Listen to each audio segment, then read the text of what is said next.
आप देख रहे हैं डायन हॉरर स्टोरी।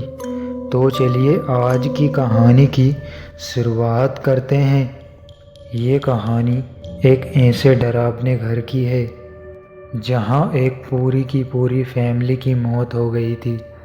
जानिए उन लोगों के साथ क्या हुआ था। तो चलिए कहानी को स्टार्ट करते हैं। एक बार की बात है, एक सुल्तानपुर नाम का गांव था। उस गांव में एक बड़ा सा घर था जो कि बहुत पुराना था। उसमें एक परिवार रहा करता था। उस परिवार में 7-8 लोग रहा करते थे। उसी बड़े से घर में एक मंदिर भी था। उस मंदिर में उन लोगों ने शिव जी का शिवलिंग स्थापित करवाया था। वह एक बड़ी सी फैमिली थी। एक दिन अचानक घर का बड़ा बेटा बीमार हो गया। बीमार होने के 2-3 दिन तक वह ऐसे ही पलंग पर पड़ा रहा। घर वालों ने उसे पलंग से उठाने की कोशिश की, पर उसका शरीर पूरा पैरालाइज हो चुका था, यानी कि उसे लकवा मार चुका था। कुछ दिनों बाद उसकी मौत हो गई। उसकी मौत को करीबन 1-1.5 महीना हो गया था। परिवार के लोग अभी भी उसके गम को भुला नहीं पाए थे। एक दिन की बात है, अचानक घर के सबसे बड़े व्यक्ति जो कि बीमार हो जाते हैं और उसी रात को उनकी हार्ट अटैक से मौत हो जाती है। अब घर में पूरी तरह से कलेश मच चुका था। घर के जो बेटे थे वह इसी सदमे में थे। पहले बड़े भाई की मौत हुई थी, अब पिताजी भी उन्हें छोड़कर चले गए थे। फिर कुछ दिनों बाद घर की 2 औरतें बीमार हो जाती है। अब जैसे जैसे दिन गुजरते जा रहे थे, सभी लोग बीमार पड़ते जा रहे थे। धीरे धीरे करके सभी लोगों की मौतें होने लगी। अब परिवार में एक औरत और उसकी एक बेटी बची हुई थी और सभी लोगों की डेथ हो चुकी थी। वह औरत अपनी बेटी को लेकर उस घर से निकल जाती है और दूसरी जगह रहने लगती है। अब उस औरत को यह समझ नहीं आ रहा था कि उस मंदिर की पूजा कौन करेगा। तो उसने फैसला किया कि वह एक पंडित को पूजा के लिए रखेगी। अब उस औरत ने एक पंडित के घर जाकर उनसे उस बारे में बात की, तो पंडित ने हाँ बोल दिया। सुबह सुबह पंडित उस घर में पूजा करने के लिए गया। उस घर के मंदिर में उसने थोड़ी बहुत साफ सफाई की, फिर पूजा करने लगा। वह पूजा करते करते भगवान शिव की आरती गा रहा था। तभी अचानक उसे लगा उसके पीछे कोई और भी है। उसने पीछे मुड़कर देखा, पर वहाँ पर कोई नहीं था।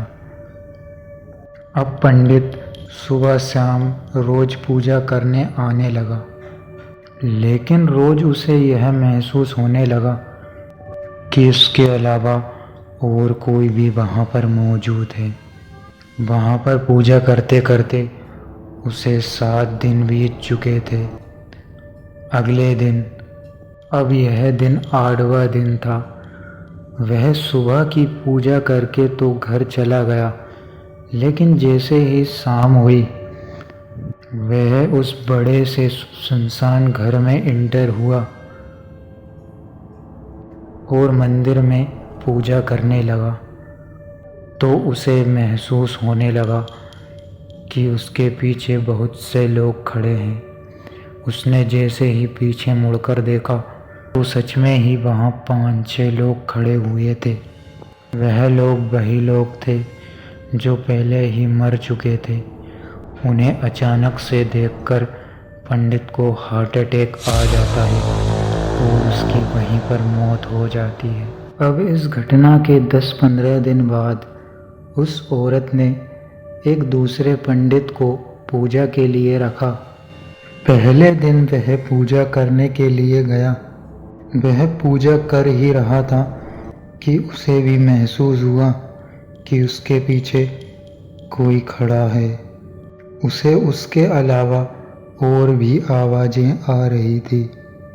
उसका फर्स्ट दिन था, इसलिए उसे कुछ समझ नहीं आ रहा था। अब 2-3 दिन उसके साथ भी ऐसा ही होने लगा।